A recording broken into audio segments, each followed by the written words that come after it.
Oi, gente. Boa noite, Regina. Boa noite, Dilson. Boa noite, Edna. Boa noite, Dilson. Dilson, você não vai trabalhar, não? Como? Amanhã você não vai no centro? Eu o quê, Walter? Está no máximo aqui, eu não estou escutando.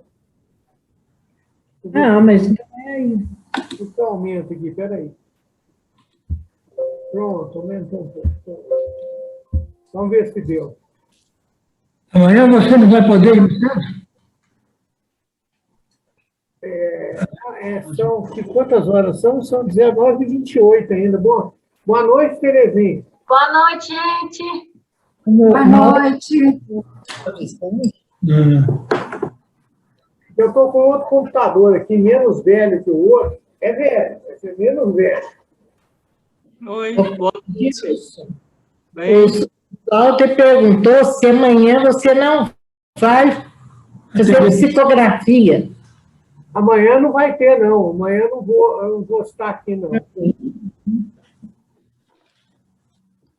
Mas sabe que sexta-feira que vem nós continuamos lá o trabalho. Ok, ótimo. Boa Bom noite. dia, Silvinha. Bom, gente. Boa noite, gente. Boa noite, Terezinha. Tudo bem? Bem, você? Bem, graças a Deus. Eliane. Oi, tudo bem, Regina? Oi, Ed, tudo bom? Oi, tudo bom? Tá bom. Vou só... Ô, Dilson, Oi. está chegando aí a 5 GB. 5G. Vai demorar, Val. Em 10, 20 anos vai transformar todinha as telecomunicações. Vai demorar ainda. Então, se ficar disso, vai encarecer tudo, vai ter um serviço mais versátil, né? Mais rápido, tudo. Mas vai demorar ainda, viu? Não é para agora, não. Mas aqui só aumenta o computador. Daqui a uns anos, né? Daqui uns 2 anos, aí já capaz que chegou para o Uberaba, lá para 2023. WhatsApp. Então melhora mesmo, hein? Bom, gente, então, são 19h30, né? Eu vou só falar aqui, né? Nós estamos aqui com a marcação aqui. A página 54. Ou 55, ai, meu Deus. O título é Meu Amigo Erma? Como que é? 55 na Edicel. Edicel 55. Meu amigo Herman. E no outro é 68. É uma marca diferente. Isso. Então, eu vou fazer a prece inicial, né? Vamos agradecer a Deus, agradecer a Jesus, né? O fato de estarmos aqui hoje para esse estudo. Vamos agradecer a esses nossos amigos que vêm do espaço para estudar comigo e para nos instruir. Agradecemos o seu abraço, agradecemos o seu carinho. Vamos pedir a Jesus que ilumine todos aqueles que estejam necessitados das diversas formas possíveis, né? E, em especial, aqueles que se encontram dementados do espírito, porque a situação deles é mais triste. Então, declaramos aberto o nosso estudo dessa noite da Revista Espírita do ano de 1859, o que faremos com a oração que nosso Pai nos ensinou. Pai nosso que estais no céu, santificado seja o vosso nome. Venha a nós o vosso reino e seja feita a vossa vontade, assim na terra como ela é feita no céu. O pão nosso de cada dia, dai-nos hoje, Senhor. Perdoai as nossas ofensas, assim como nós devemos perdoar os nossos ofensores. E não nos deixeis cairmos em novas tentações, mas livrai-nos da prática do mal, hoje e sempre, que assim. Então, boa noite, Vanete. Boa noite, seu Ípides, Aparecida. Então, vamos... Boa noite a todos. Boa noite para vocês todos, tá? Boa noite. Eurico, Boa noite, Sauritas. Boa noite, tudo de bom. Eurico Barçanufo também está conosco? Tá? Eurico desapareceu. Vamos pedir para a Liliane, para ela iniciar a ver os 3 primeiros parágrafos do meu amigo Herman, tá? E também tem essas notas ao pé de página aqui que são muito interessantes, você precisa ler, tá? Uhum. Tá bom. Meu amigo Herman. Com este título, o Sr. H. Lugner publicou no folhetim do Jornal de Debates, de 26 de novembro de 1858, uma espirituosa história fantástica, no gênero Hoffmann, e que à primeira vista parece ter alguma analogia com os nossos agêneres e os fenômenos de tangibilidade, de que acabamos de falar. A extensão da história não nos permite reproduzi-la na íntegra. Limitar-nos-emos a analisá-la, fazendo notar que o autor a conta como um fato de que tivesse sido testemunha, e como se estivesse ligado por laços de amizade ao herói da aventura. Esse herói, chamado Hermann, morava numa pequena cidade da Alemanha. Era, diz o narrador, um belo rapaz de 25 anos, de porte avantajado, cheio de nobreza em todos os seus movimentos, gracioso espiritual no falar, muito instruído e sem o menor pedantismo, muito fino e sem malícia, muito cioso de sua dignidade e sem a menor arrogância. Logo era perfeito em tudo e mais perfeito ainda em 3 coisas mais do que do resto. Seu amor à filosofia, sua vocação particular pela valsa e a doçura do seu caráter. Essa doçura não era fraqueza, nem medo dos outros, nem desconfiança exagerada de si mesmo. Era uma inclinação natural, uma superabundância desse milk of Roman kidneys, que de ordinário só encontramos nas ficções dos poetas, da qual a natureza havia aquinhoado. Hermann, com uma dose invulgar. Ele continha ao mesmo tempo, animava os seus adversários com sua... Eu vou ler essa parte aqui primeiro, né? Deixa eu ver. Acho que essa notinha não está aqui não, né? Desse lado. Ela está na última linha, eu acho. Expressão inglesa que significa leite da bondade humana. Isso. Então, aqui, ó, ele continha e, ao mesmo tempo, animava os seus adversários com uma bondade onipotente e superior aos ultrajes. Podiam feri-lo, mas não encolerizávalo. Seu barbeiro, um dia, ao frisá-lo, queimou-lhe a ponta da orelha. Hermann apressou-se em desculpá-lo, atribuindo a culpa e assegurando que se havia mexido desajeitadamente. Não houve nada disso, posso dizê-lo em consciência, porque me achava presente e vi claramente que tudo foi devido à inabilidade do barbeiro. Deu ele muitas outras provas de imperturbável bondade da sua alma.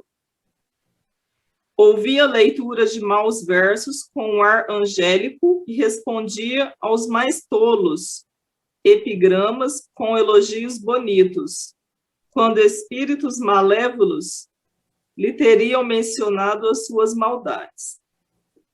Essa doçura singular o havia tornado célebre. Não havia mulher que não desse a vida para vigiar, sem descuido, o caráter de Hermann, procurando fazê-lo perder a paciência ao menos uma vez na vida. Acrescente-se a todos esses méritos a vantagem de uma completa independência, a posse de uma fortuna suficiente para que fosse contado entre os mais ricos homens da cidade, e dificilmente podereis imaginar que faltasse alguma coisa à felicidade de Hermann. Entretanto, não era feliz e dava frequentes mostras de tristeza.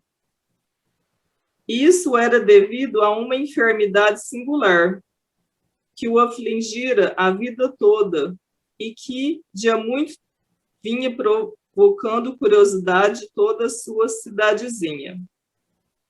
Até aqui, né, o Dilson, lê mais. Pode ser, sim. Uhum. Então, começa a falar sobre Hermann, né? Pelo que ele consta aqui, ele era um rapaz bem apresentável, né? Jovem, bonito, né? Ele tinha boas qualidades, né? E fala do seu lado interior, né? Que ele tinha, assim, uma doçura, né? Ele era uma pessoa amável, né? Uma pessoa do bem, né?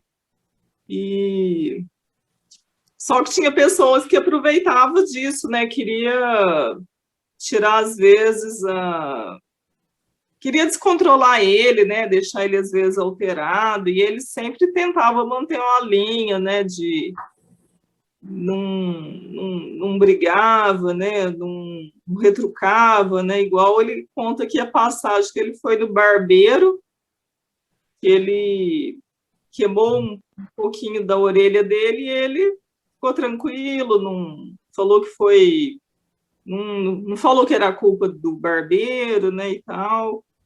E ele tinha boas qualidades, né? E aí ele fala aqui que o pessoal percebia que ele tinha esse diferencial, né? E só que ele fala aqui que ele não era feliz. Ele tinha mostras de tristeza. Conta aqui nesse último parágrafo que eu li. Mas basicamente é isso. Se vocês quiserem fazer algum comentário, fica à vontade. Pô, eu vou lembrar o óbvio, né? O Hermann era um cara legal e não perdia paciência nunca, né? Pelo que o Kardec fala aí, né? Talvez pelo fato de ele ser solteiro, né? E as mulheres, nenhuma conseguiria acabar com a paciência dele. Mas talvez se ele casasse, isso aí ia mudar, né? E outra coisa, né? Ele também não culpou o barbeiro, mas eu também não culpo, não. Já levei corte, né? Porque o barbeiro, quando ele às vezes cortou a gente, a navalha dele no segundo seguinte está na garganta da gente. Então, o cliente esperto, ele fica calado, né? Fala as melhores coisas, mas sem brincadeira, né? O Hermann era um cara legal, né? Dono de muitas qualidades, porém, inclusive, era muito financeiramente, né? Mais um porém, né? Que ele estava encarnado aqui na Terra, né? E não estava lá em Júpiter, né? E que ele tinha um probleminha de saúde, né? Então, aí eu não tenho mais muito o que comentar. Se o Walter quiser dizer alguma coisa aí, fala aí, Walter. Não, eu estou falando com a Edna aqui que eu observo nele uma alma feminina. As virtudes femininas que ele tem, e de bom caráter. Talvez seja isso, realmente. Filosofia. É intelectual, mas o caráter é o mais difícil, que o intelecto. Muito bem chamou a atenção, né, Walter? Passar despercebido. Mais alguém quer dizer alguma coisa? Então, vamos pedir para a nossa amiga Regina Lúcia, né, para ela fazer esse parágrafo aí e depois, deixa eu ver aqui, para manter uma consistência, fazer os 4 primeiros parágrafos, né? Porque tem um parágrafo aqui muito pequenininho. Isso é grande. Não explica, né? Ok, Dilson. não podia ficar desperto um instante depois do pôr do sol. Quando o dia se aproximava do fim, ele era tomado de uma languidez invencível e, pouco a pouco, caía numa letargia que nada podia evitar e da qual ninguém o tirava. Deitava-se com o sol e levantava-se ao romper do dia. Seus hábitos matinais tê-lo-iam tornado um excelente caçador se tivesse podido vencer o horror ao sangue e suportar a ideia de dor, de dar uma morte cruel a inocentes criaturas. Eis os termos em que, no momento de expansão, descreve ele a sua situação ao seu amigo do jornal de debates. Você sabe, meu amigo, a que enfermidade sou sujeito e que sono invencível me oprime regularmente desde o pôr do sol até o seu nascer. Sobre isso, você sabe o que todos sabem. E como todos, ouviu dizer que esse sono quase se confunde com a morte. Nada mais verdadeiro. E isso pouco me importaria, eu o juro, se a natureza me contentasse em tomar-me o corpo como motivo para uma de suas fantasias. Mas a minha alma também é seu joguete. Não lhe posso dizer, sem horror, a sorte bizarra e cruel que lhe foi infligida.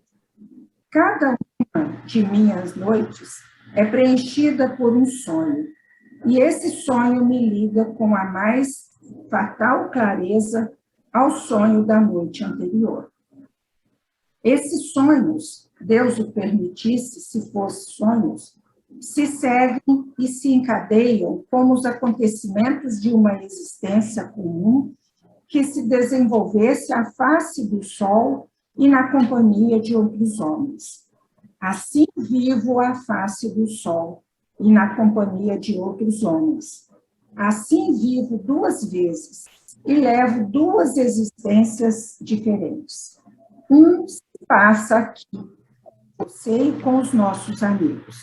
A outra, muito longe daqui, com homens que conheço tão bem como você, com quem falo como lhes falo, e que me chamam de louco, como você, quando me refiro a outra existência além dessa que passo com vocês. Entretanto, estou aqui vivo, falando, sentado ao seu lado e bem desperto, como me parece. E quem pretendesse que nós sonhamos ou que somos sombras com justo motivo, não passaria por um insensato? Então, meu caro amigo, cada um dos momentos, cada um dos atos que enchem as horas de meu sono inevitável, não tem menos realidade. E quando me acho inteiramente nessa outra existência, é esta que eu seria tentada a considerar como um sonho. Entretanto, não sonho mais aqui do que lá. Vivo alternativamente nos dois lados e não poderia duvidar, embora minha razão fique estranhamente chocada, que minha alma anime sucessivamente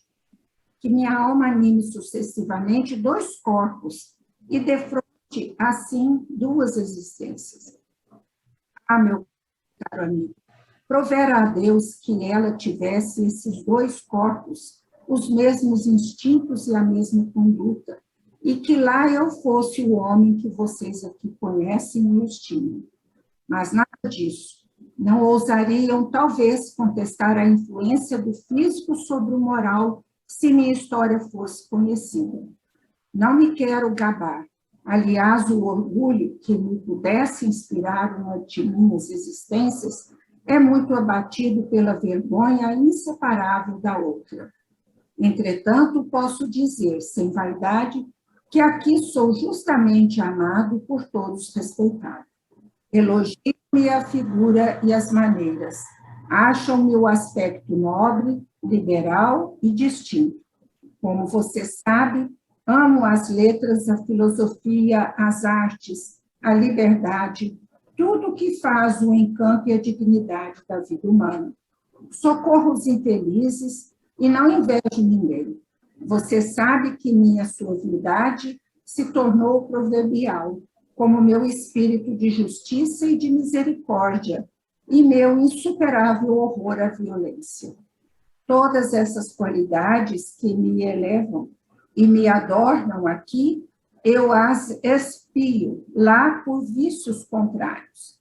A natureza que aqui me cumulou de bênçãos, aprove lá amaldiçoar. Não só me atirou numa condição inferior, onde tive que ficar sem letras e sem cultura, como deu a esse outro corpo, que também é meu, órgãos tão grosseiros ou tão perversos, sentidos tão cegos ou tão fortes, tais inclinações e tais necessidades, que minha alma obedece em vez de comandar, e se deixa arrastar por esse corpo despótico as mais vis desordens. Lá eu sou duro e covarde, perseguidor dos fracos e servil, diante dos fortes, impiedoso e invejoso, naturalmente injusto e violento, até o delírio. Entretanto, sou eu mesma, e por mais que me odeie e me despreze, não posso deixar de me reconhecer. Tá bom até aí, Dilson? Tá bom, Regina, tá bom sim, já tem bastante material aí. É, nossa, que interessante, né?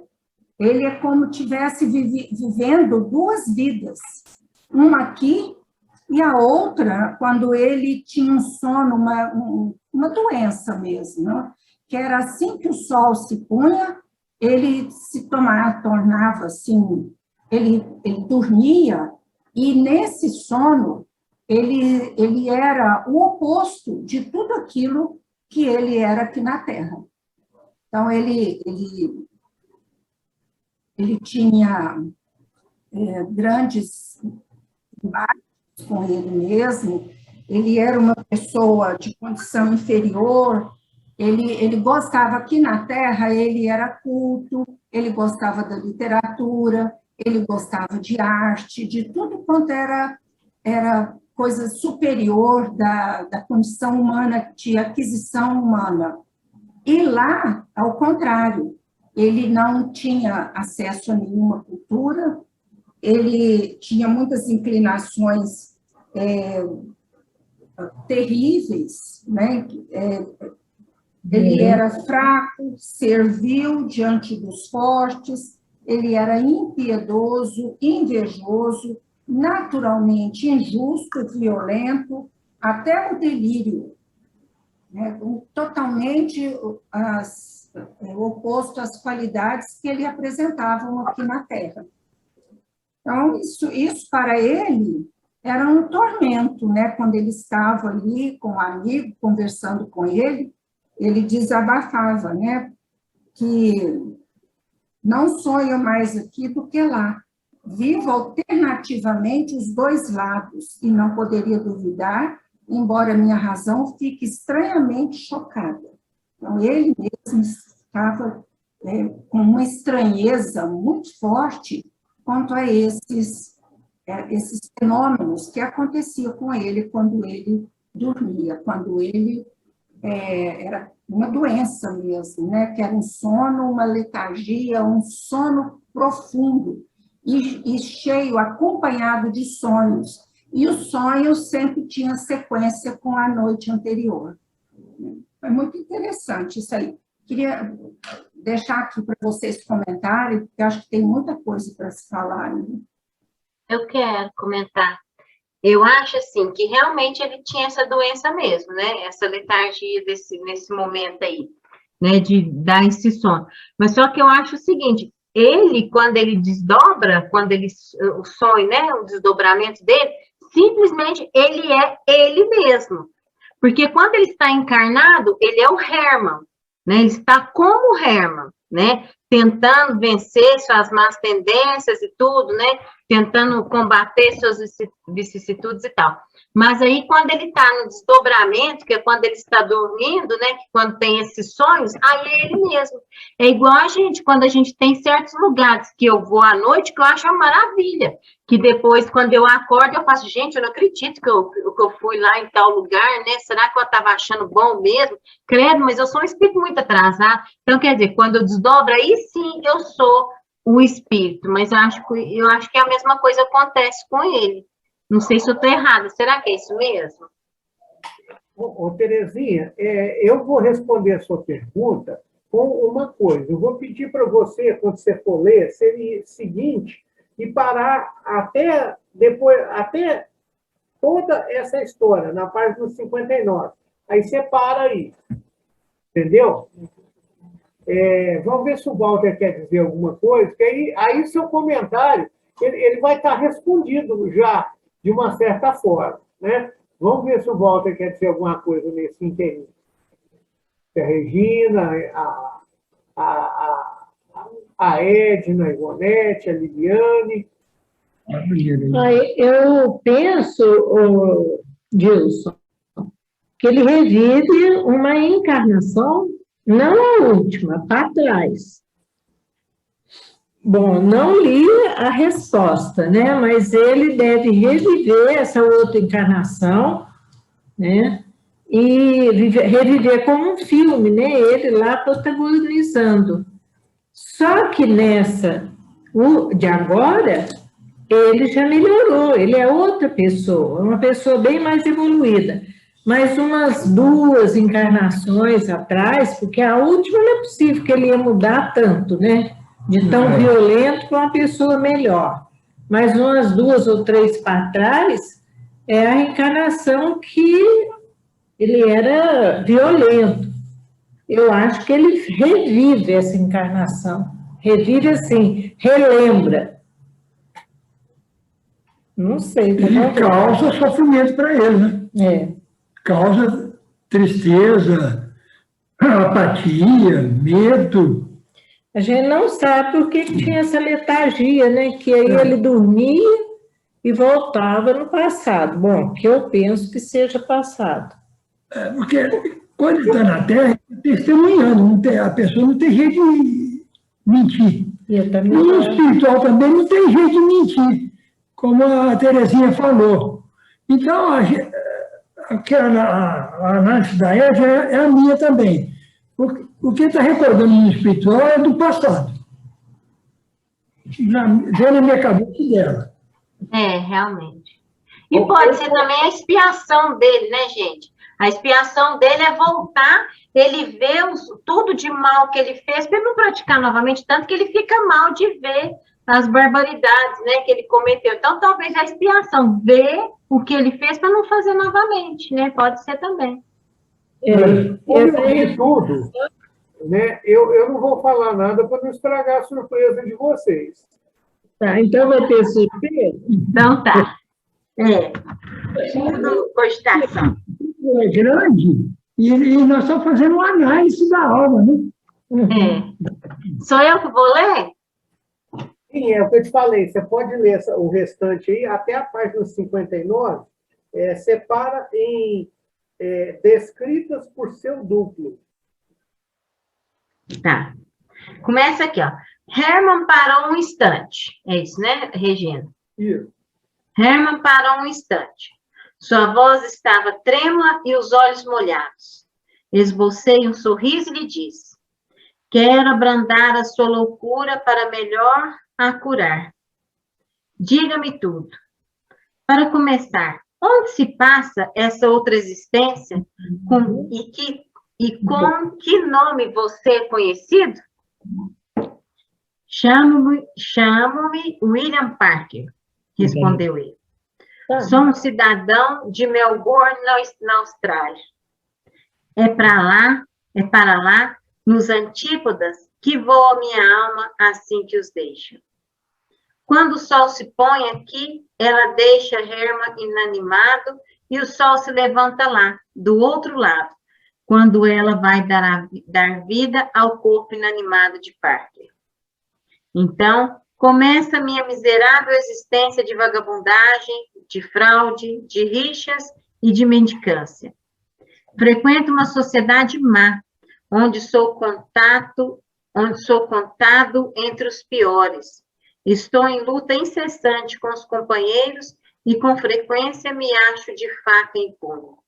Estou sempre em guerra com a polícia e por vezes sou obrigada a esconder-me. Mas tudo tem um termo neste mundo. Esse suplício está chegando a um fim. Felizmente, cometi um crime. Matei covardemente e estupidamente uma pobre criatura que me estava ligada. Assim, levei ao cúmulo a indignação pública, já excitada por minhas desordens.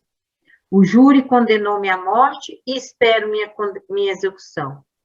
Algumas pessoas humanas e religiosas intercederam por mim, junto ao governador, a fim de obter-me graça ou pelo mesmo o sursis, para que me desse tempo para me converter.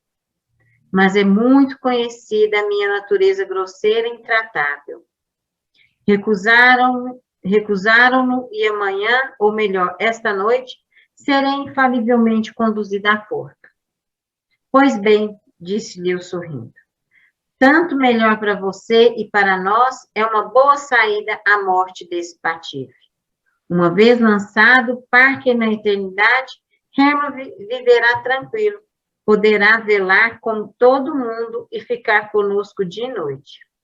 Essa morte curá-lo-á, meu caro amigo, e eu sou grato ao governador de Melbourne por ter recusado graça a esse miserável. Você se engana, respondeu Herman, com uma gravidade que me causou dó. Morreremos juntos os dois, porque não somos senão um.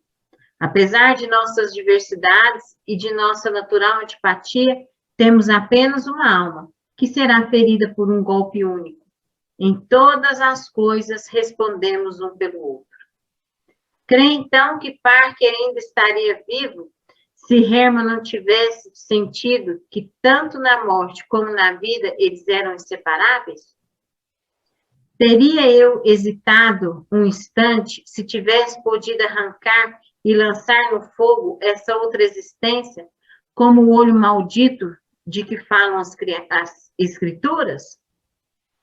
Eu estava tão feliz por viver aqui que não me podia resolver a morrer lá. E minha irresolução durou até que a sorte me resolveu essa terrível questão. Agora tudo está acabado. Creia que estou fazendo a minha despedida. No dia seguinte, encontraram Herman morto em seu leito. Alguns meses depois, os jornais da Austrália trouxeram a notícia da execução de William Parker, com todas as circunstâncias descritas por seu duplo. Ah, não entendi nada. Peraí, aqui ele é o William Parker mesmo? Então, ele entra em contato com ele mesmo? Nossa! Natália, ele era um agênero, o outro era quem era agênero? Ajudei, Deus. Daí já que era mais estranho do que podia parecer. Nossa Senhora! Mas tem uma explicação, tem uma certa explicação simples aí a seguir, né?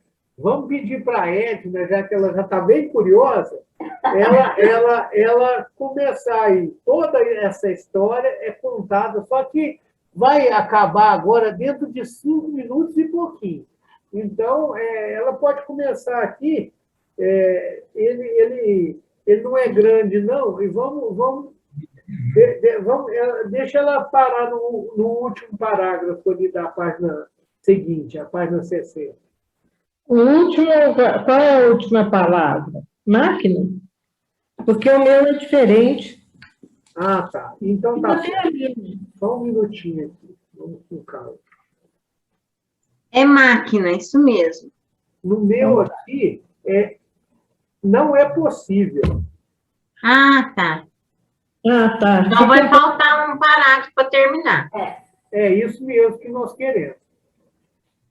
Toda essa história é contada com um imperturbável sangue frio e em tom sério. Nada falta nos detalhes que emitimos para lhe dar um cunho de verdade. Em presença dos fenômenos estranhos que testemunhamos, um fato dessa natureza poderia parecer, se não real, ao menos possível, e até certo ponto ligado àqueles que por nós citados. Não seria talvez análogo ao do jovem que dormia em Boulogne, enquanto, ao mesmo tempo, falava com os amigos em Londres? Vou ler a pergunta primeiro. Não seria talvez análogo ao do jovem que dormia em Boulogne, enquanto, ao mesmo tempo, falava com os amigos em Londres? E ao do Santo Antônio de Pádua, que no mesmo dia pregava na Espanha e se mostrava em Pádua para salvar a vida de seu pai, acusada como assassino? À primeira vista, pode-se dizer que, se estes últimos fatos são exatos, também não é impossível que esse Hermann estivesse na Austrália enquanto dormia na Alemanha. E, reciprocamente, embora seja nossa opinião a respeito perfeitamente estabelecida, julgamo-no dever de referi-la aos nossos instrutores de além-túmulo, numa das sessões da sociedade. A pergunta, é verdadeiro fato relatado pelo jornal Des Debates? Responderam, não. É uma história feita especialmente para distrair os leitores. Perguntado, se não é verdadeiro, é possível? Responderam ainda, não. Uma alma não pode animar dois corpos. Com efeito, na história de Boulogne, embora o moço fosse visto simultaneamente em dois lugares, não havia realmente senão um só corpo de carne e osso que estava em Boulogne.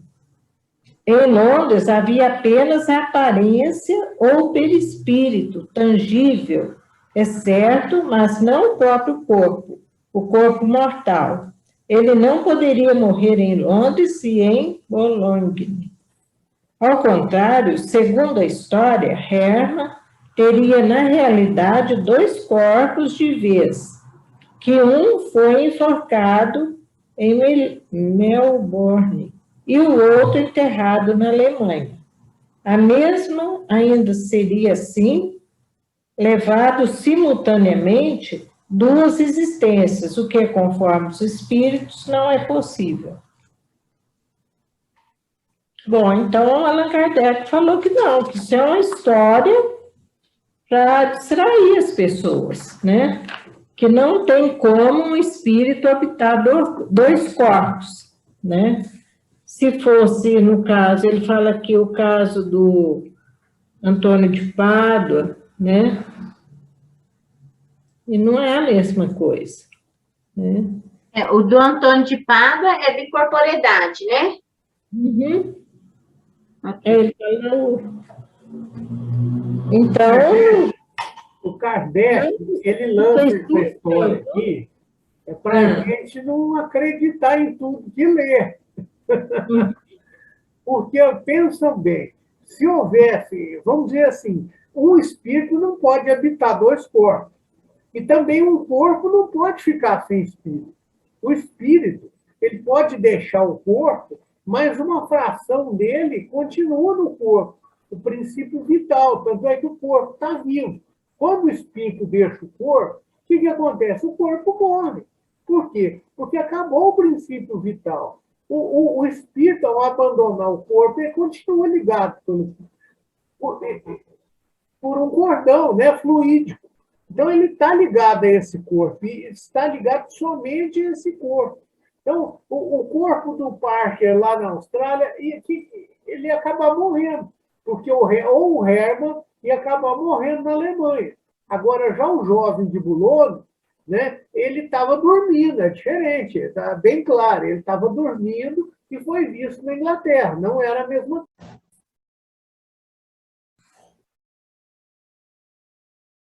Já voltamos então, né, minha gente? Não, vamos ver, agora mesmo está aí, peraí.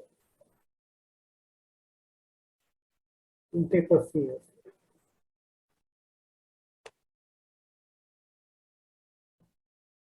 Vamos aguardar a Edna aqui, né? Porque ela estava bastante interessada nesse feito. Mais um pouquinho. Porque, às vezes ela está no celular, e no celular demora mais para voltar. Nem sempre ele aceita o nosso dedinho, né? Entrando mais um. Só entrou a Edna e o Valdo. Aí, agora às vezes já tem áudio já. Então, vamos continuar, né? Então, continuando o raciocínio, se o corpo do Hermann ficasse sozinho, o Hermann ia morrer lá na Alemanha. E se o corpo do Parker ficasse sozinho, o Parker ia morrer na Austrália. Não ia precisar de forca.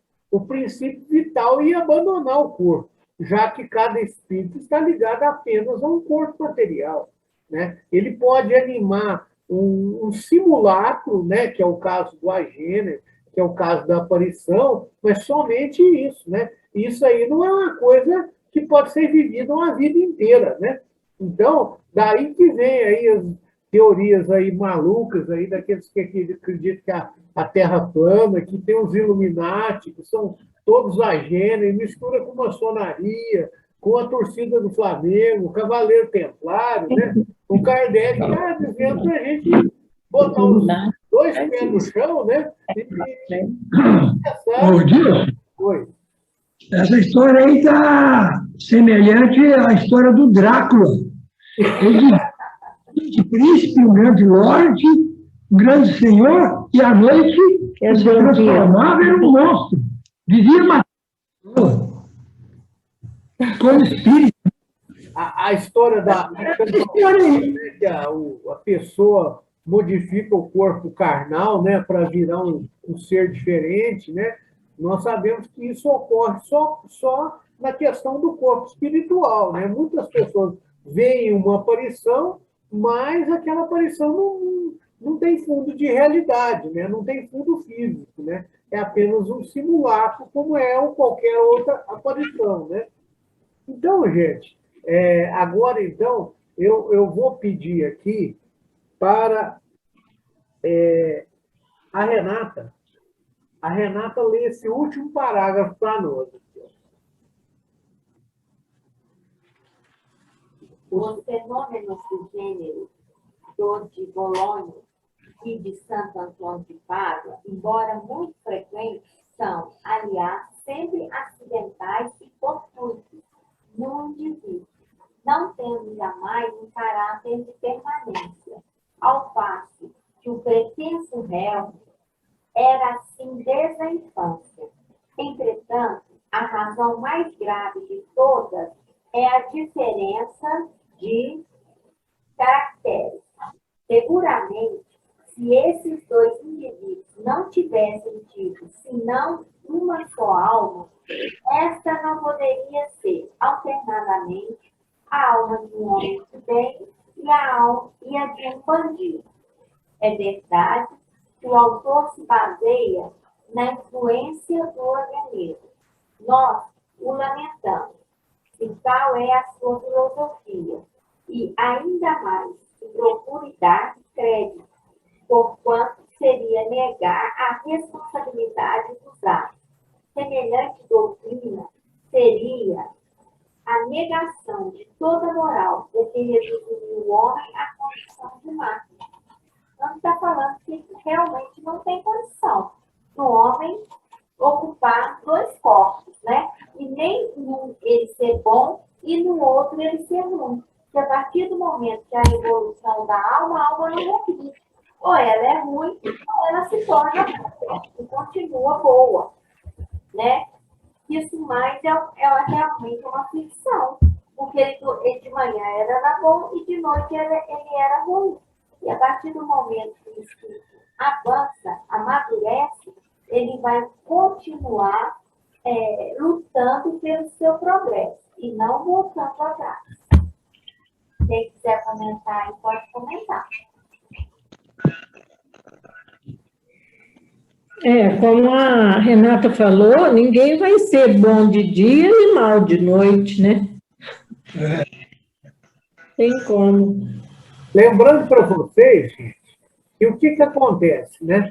Dessa época aí, um pouco mais para frente, a década de 1860, 1860 e pouco, que o Robert Louis Stevenson, ele escreveu o livro O Médico e o Monstro, que é semelhante a isso aí. Então, essa ideia já devia circular na sociedade, né?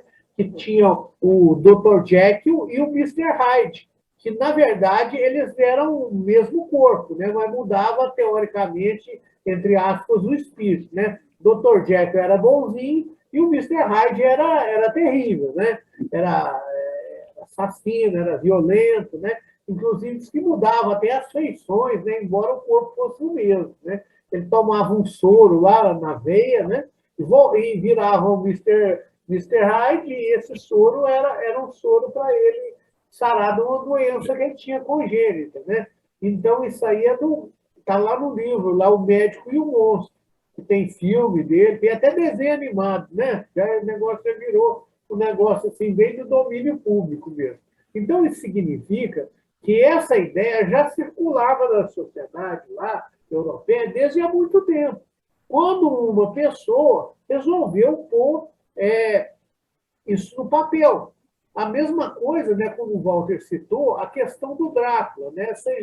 Já existia essa lenda, né, do Vlad Dracul, né, da Romênia, e Mary Shelley, né, que era, na época que escreveu isso, ela era amante do Lord Byron, né, e eles estavam passando o inverno num castelo lá, né, e vários literatos, né, que tinham, todos eles escreviam, eram poetas, prosadores, né? E eles, lá para ter o que fazer, né? Eles instituíram um concurso, que foi escrever uma história a respeito de alguma coisa, né? E daí surgiu o Drácula, depois veio o Frankenstein, e por aí, né?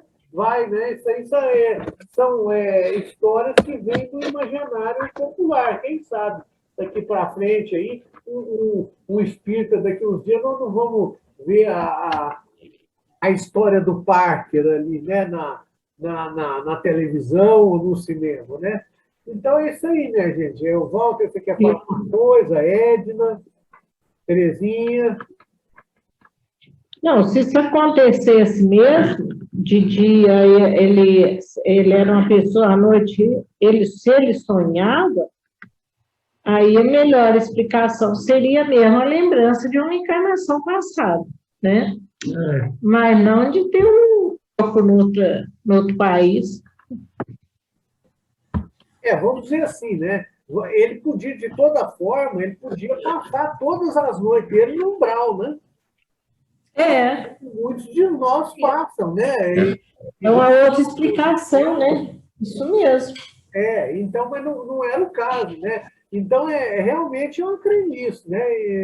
É uma coisa, uma história, isso aí não leva, vamos dizer assim, a muito lugar algum, e está aí para o Kardec nos lembrar para não analisar as coisas friamente, né? Dizendo que isso é raciocinado. Adilson, esse diálogo aqui é importante para nós valorizarmos a doutrina espírita quando fala à luz da razão, do bom senso. É o que nós estamos fazendo aqui. Isso é filosofia, não é nem ciência. Filosofia. Nós estamos distinguindo, sabendo onde está a verdade e onde está a mentira. Ok? Isso mesmo. Então, vamos começar agora os espíritos barulhentos. Vamos pedir para a nossa amiga Ivonete, para ela começar aqui, fazer os 3 primeiros parágrafos. Espírito barulhento.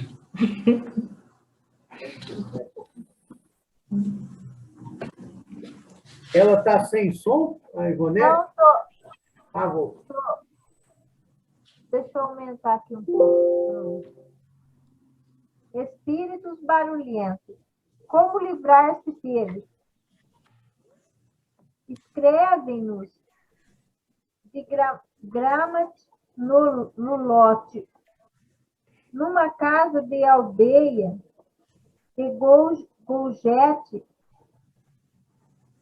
comuna de Bastate, no departamento de Lot. Há cerca de 2 meses, ouvem-se ruídos extraordinários. A princípio eram golpes secos e muito semelhantes a pancadas de um machado no soalho, e ouvidos por todos os lados, sobre os pés, acima da cabeça, nas portas, nos móveis. Depois, as passadas de um homem descalço e o tamborilar de dedos nas vidraças.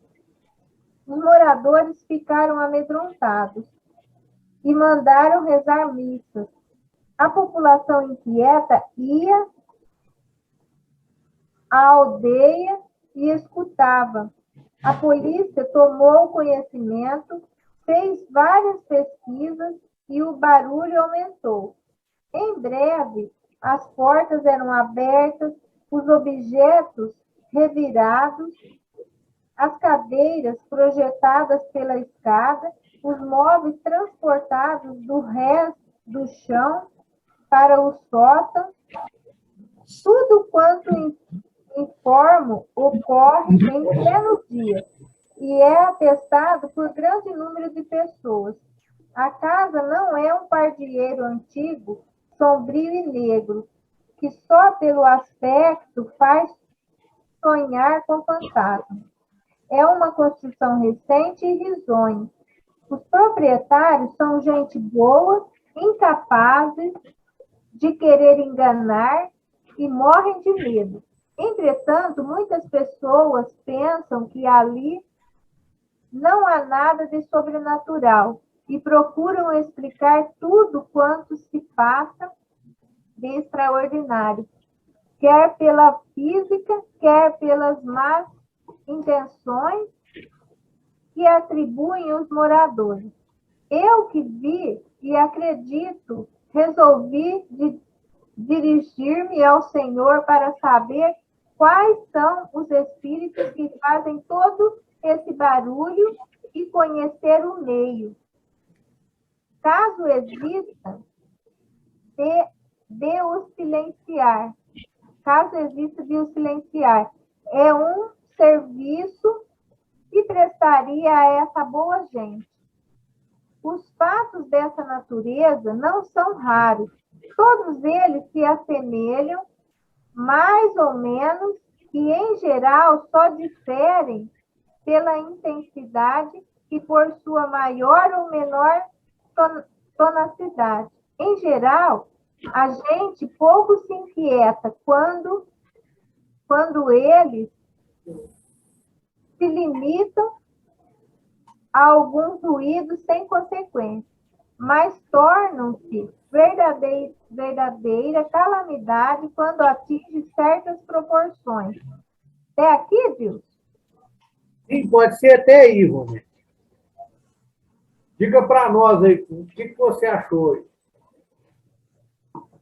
Eu achei que, eles ouvem barulho,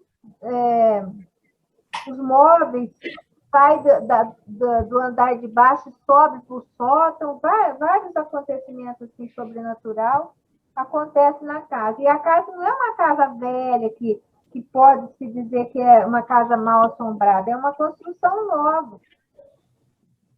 Então, não tem como eles acreditar que seja por causa da casa, né? E os donos são pessoas boas e têm medo também. E, às vezes, eles acham que é mentira aquilo, a polícia foi chamada e ele também não sabe se acredita se é verdade, se é mentira, se é fraude dos donos da casa. Eu entendi isso. Se vocês quiserem falar mais. Isso é muito comum, né, Gilson? Aham. Seu microfone, Gilson. Na época era comum. É importante a gente salientar que uma coisa que o Kardec explica, então, nós não prestamos a devida atenção. Ele diz os proprietários, quer dizer, é mais de uma pessoa. Esse fenômeno ele é visto por mais de uma pessoa e em várias ocasiões. Isso é importante para a gente falar o que é efeito físico, o que é efeito uma aparição, uma coisa de mediunidade, entendeu? Isso é que é o importante a gente sublinhar, porque o efeito físico, qualquer um que estiver lá a ver, basta estar presente, né? E é importante ele ligar isso aí. Então, se você, por exemplo, mora numa casa e você tem vizinhas, às vezes é pertinho, só você que escuta um barulho, escuta um estalo, pode ser que não seja um efeito físico. Pode ser uma coisa que seja lá dentro da sua mente.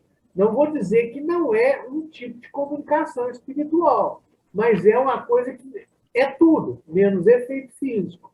Isso é que o Kardec está nos conduzindo a concluir aí. E aí, Walter, você tem alguma coisa para dizer para nós? Realmente, os fenômenos das mesas girantes, por exemplo, foram 3 anos só. Mas esses fenômenos de barulho, esses continuaram na Europa inteira. E no Brasil também já teve uma época que muitos fenômenos, década de 60, 70, era muito comum esses fenômenos. Chamando a atenção da humanidade, né? São espíritos simples, mas os fenômenos são reais. Mais alguém quer falar alguma coisa? Ter algum comentário?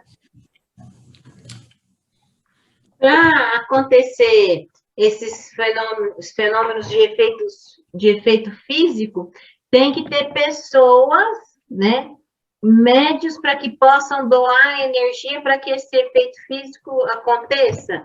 Eu lembro de ter estudado isso no livro dos médios, vocês lembram, gente? Eu lembro até que o Célio ainda tinha dado um exemplo, por exemplo, uma casa abandonada, não tem ninguém na casa. Se não tiver ninguém na casa, não tem como escutar um barulho, alguém escutar um barulho, porque precisa de pessoas para doar energia para que o efeito físico aconteça. É isso mesmo, eu lembro disso. As pessoas não precisam estar no mesmo imóvel, eles podem estar próximos, né? Isso, próximo. Um vizinho, uma pessoa aí a uma distância que a gente não pode precisar, né? Obviamente tem que ter uma certa proximidade, mas não precisa estar lá no mesmo lugar, né? Nem na mesma sala, nem na mesma casa, nem no mesmo campo, né? Pode estar próximo. Ô, Gilson. Oi. O médium não precisa ir na casa. O espírito vai lá, retira uma parte de energia que ele precisa, só aquela que ele necessita, vai lá e faz o fenômeno. É isso mesmo. Não é que vai matar o médium, não. Ele não vai ficar sem energia. Vai tirar uma coisinha à toa lá para produzir algum ruído. É um fenômeno simples, né? Tá bem. É isso mesmo. Tem que ter médium. Sem médium não tem fenômeno nenhum. Lugar nenhum. É só uma curiosidade, talvez é boa a minha pergunta para saber, né? Tem o nome essa energia? Não, é uma energia. É um fluido, né? Pô, eles chamam de ectoplasma, né? Que é o... ectoplasma. O Kardec chama de fluido animalizado. Isso. Esse é o termo que ele usa. Ok. Obrigada, gente. E esses médiums, eles têm uma carga mais avantajada, certo? Do que a gente, do que o comum. Então, eles oferecem em muitos lugares para produzir fenômeno, e se ele for caridoso, ele vai fazer muitas curas. Então, mas o fluido animalizado não é o vital? É sim. Diz um médium nosso conhecido, né, que é por isso que ele come muito, porque ele fornece muito fluido animalizado. Mas é o fluido vital animalizado. Por que animalizado? Por causa do espírito do médium que magnetiza ele, com a sua mente. Fica uma energia própria dele. É igualzinho sangue. Cada um de nós tem um tipo de sangue. Então, o fluido é a mesma coisa. Tudo mais pesado, tudo mais leve. Nós temos grandes reservas de energia, grandes reservas de... Tanto é que o corpo ele dura muito, né? Precisa de um trauma muito forte, né? Às vezes, para o espírito deixar, né? Tantos espíritos têm vontade de deixar o corpo, que não é tão fácil assim, né? Se fosse assim, ia ter desencarne. Aqui fala assim, que os fatos dessa natureza não são raros.